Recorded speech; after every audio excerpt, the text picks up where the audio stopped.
Hi, my name's John and this is my 1975 260Z.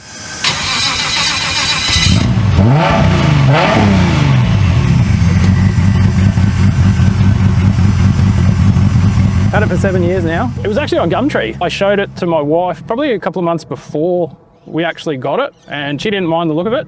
Rather than ask for permission, I just had a epiphany one night and booked a trailer the next day and just told her I was going to get it. So drove all the way back from Sydney in the rain and we sent it to sandblasting and it came back looking a bit like Frankenstein. Quite a few people said I probably should just give up then and throw it in the scrap bin, but yeah, I don't know, I was quite fond of the shape. RB25 Neo head, RB30 bottom end, 3.2 stroker crank. Head's way bigger than what I need. That's just a matter of circumstance that it ended on there. 280 cams, the head's good for way more power than the car makes. It's got a BMW DCT long ratio gearbox in it. CAN TCU controls that, talks to a Haltech Nexus R5. It's pretty specky, twin power tune, 7-inch digital gauges in there. Kept the two original round dash cutouts and then 3D printed round to rectangle in behind the dash. I just really wanted to keep the old aesthetic of the interior of the car, but modernise it at the same time. So we turned just on 600 horsepower at the hubs on pump fuel. Gave us a couple of little glitches on the dyno on the day, so we haven't been back to get an E85 tune yet. Yeah, look, that's pretty spicy for me for the minute, but yeah, later this year we'll go back and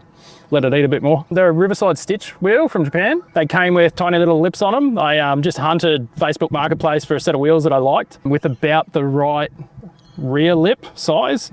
I bolted them to the car and then measured how big a front lips I could fit on there and had the lips made, and then bolted all the wheels together with my kids on the back patio one day, and yeah, they turned out really good. 17 by 11 on the front, 17 by 11 and a half on the back. Designed to have a 315 on the back. I just don't have them on there yet. There's a 275 stretched on there at the moment. Yeah, the show was amazing. Yeah, it was a pretty rough run getting the car ready. It had no door cards, no interior panels, nothing. So I was pretty empty by the time the show rolled round and I wasn't sure whether I wanted to go all out with the display.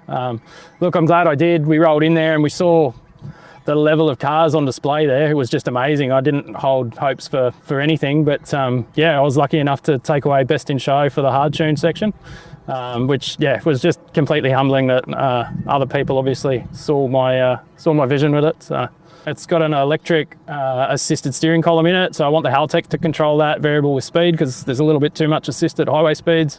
Traction control, two-step, all the party games basically, but that'll happen when we go back for the next tunes. It's got a custom set of BC coilovers made just for me. Basically, we've got, well, sorry, the front's pretty standard for a Z car. The rears, I got them to put custom lowers on there because I built my own uprights. I built my own rear cross member, diff mounts. Basically everything in the back's R chassis, so there's an R200 diff, CVs with shortened shafts, R chassis rear bearings, and then obviously I modified those uprights to take the Willwood calipers, so everything's custom made, engineered, done stress analysis on them. Everything I built, I wanted to be able to produce and maybe sell one day if I ever find time that I just don't have, so yeah.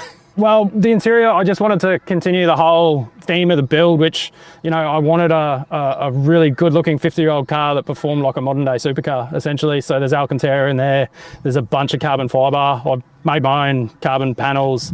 The seats are LS Recaros, and then I got the back seats retrimmed to match. Did all the carpet and headlining myself, remade the door cards, did all that myself. It was a bit of a learning curve. It's not perfect. It's good enough to enjoy. So obviously the theme for the car, besides the paint colors, carbon and gold. So I really tried to carry that through. One most people miss is the grille.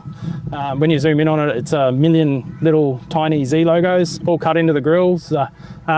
No, look, I think it all works together pretty well. It's pretty obvious I've got a bit of a carbon fibre obsession, so I put as much of that on it as I can. Thing always draws a crowd. I think it's appealing to all generations. It's because it's got such modern features in it, but then, you know, it's a 50-year-old car, so the older guys come past and, oh, well, I had one of those, or a friend had one of those in the day. It didn't look like this, though. Is there anything else you wanted to mention in particular? Not really. We'd be here all day. We'll just the video online and let people have a look at it, eh? Yeah, no drama. Sounds good. Sweet. John, thanks for coming out. No, thank you very much.